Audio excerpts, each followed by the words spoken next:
Four Indians, including one from Telangana, have reportedly been kidnapped by the ISIS. This kidnapping allegedly took place last evening in the Libyan town of Sirte, very close to capital Tripoli. They were in Libya for the last 1 year, teaching at a university there. Sources have told the Ministry of Foreign Affairs that sources have told India today that the Ministry of Foreign Affairs is aware of the development. The whereabouts of these people is still on, and they haven't been able to ascertain exactly where these four Indians are being held. It is suspected that the IS could use them as hostages and demand a ransom. Let's get number from our editor South 3, Sudhir, who's with us on the phone line. Sudhir, what more details can you add?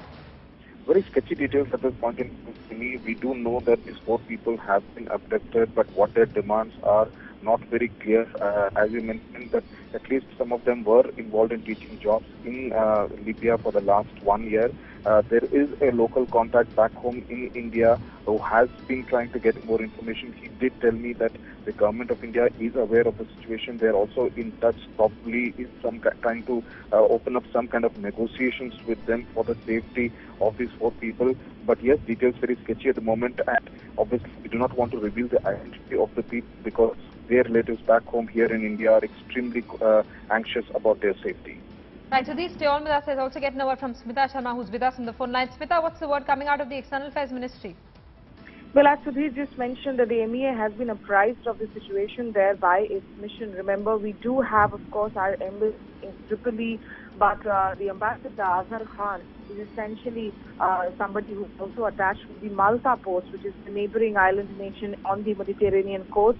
And, it's actually 2.5 hours behind India time. So I have been trying to dial up the numbers at the embassy, but the staff and the mission members are not there in at the moment.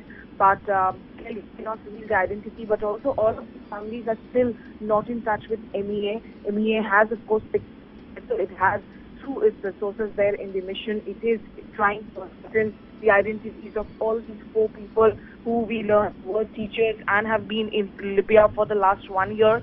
But also they are trying to ascertain whereabouts, not just through our Indian mission, but through other agencies and humanitarian aid agencies, which become much more significant hostage crisis, Simi, because remember, they are the ones on the ground who can provide any sort of a networking or negotiating line. Right, and Smita, we've seen previous instances as well where militants of the IS have captured hostages, especially of foreign nationalities, and then have demanded ransoms from the governments. We'll have to wait and watch, Simi, because remember, in Iraq, the 39 Indian workers who were abducted in Mosul, they were construction workers and mostly from northern India.